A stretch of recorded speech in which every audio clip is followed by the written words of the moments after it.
Let us call this time with me Craft and Lead, a dynamic workshop or training. Workshop implies that the focus will be personal or professional development, while training implies that the focus will be on skill development. Think about sales training, social media training, or computer training.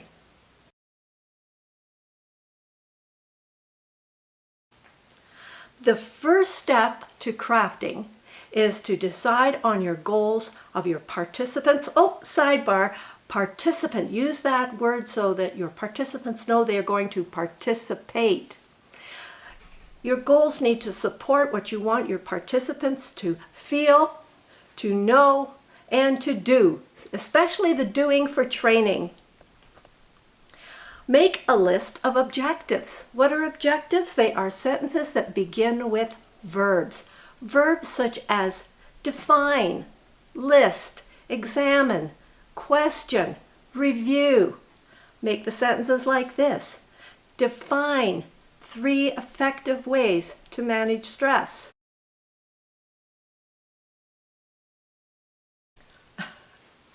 The second step in crafting is to collect content that supports your objectives.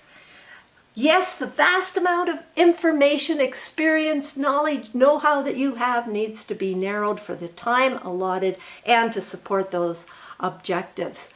Content can include definitions, illustrations, stories, facts, statistics, graphs, examples, case studies, metaphors, and acronyms and exercises. Acronyms and exercises help with memory retention. When it comes to structuring, use a classic engaging opening and then organize your points, again supporting your objectives, and a close. The third step in crafting is deciding and developing your supports. The most important support is an effective learning guide or handout. Please avoid adding to death by PowerPoint by using one of these lazy person's documents. This learning guide was created by Russ Dantu. Make yours as engaging as his, with ample white space and fill in the blanks and exercises to engage your audience. I do suggest to Russ that he adds at the top, "This learning guide belongs to," with a blank for the name. That way, when participants misplace this valuable handout, they can find it. Another effective support are props. Here's one of my favorites, the rubber band. It is a great analogy for stress. Stretch too much and you might snap, crack, or break. Gotta be careful where you point your stress or you might hurt yourself or somebody you love. Another one of my favorite props is my self-talk prop. Yes! Or boo-hoo. So negative self-talk or cheerful self-talk. You might be saying, but Patricia, you haven't mentioned PowerPoint. No, I haven't. It can be an effective support for images and also for providing instructions for exercises. Please, if you're going to use PowerPoint, use it well. I suggest getting hold of Nancy Duarte's books, either Resonate or Slideology, or even better, get both. The first aspect of leading is leading the discussion and facilitating participation. Yes, you are responsible for keeping the discussion focused on point, timely, with minimal disruption. You're also responsible for facilitating participation. Here is a simple formula to use any time when energy goes down or it's time for a review.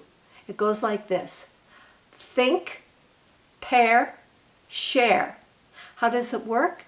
Well, first you ask participants to focus on your amazing learning guide, perhaps a fill-in-the-blank My definition of undue stress is blank. So you do that, the participant does that on their own. Then they turn to somebody, pair, and they share what they wrote. And then they share with the whole table. You might go another level and have the whole table decide whose definition is the most impressive and then share that with the whole room. Or you might have the whole table come up with a combination of definition that they share with the room. And there you go, participation with think, pair, and share.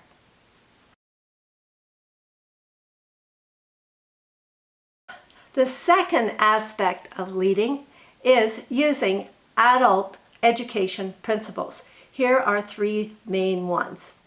Adults have their own experience, knowledge, and knowing. Respect it and honor it. Number 2, adults do appreciate learning from one another.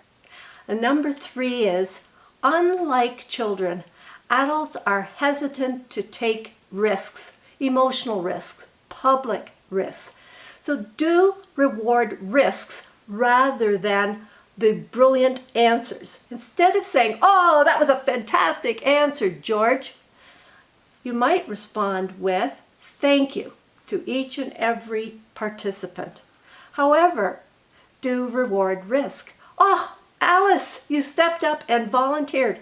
You win a prize." "Oh, what about prizes? Let me show you my prize bin."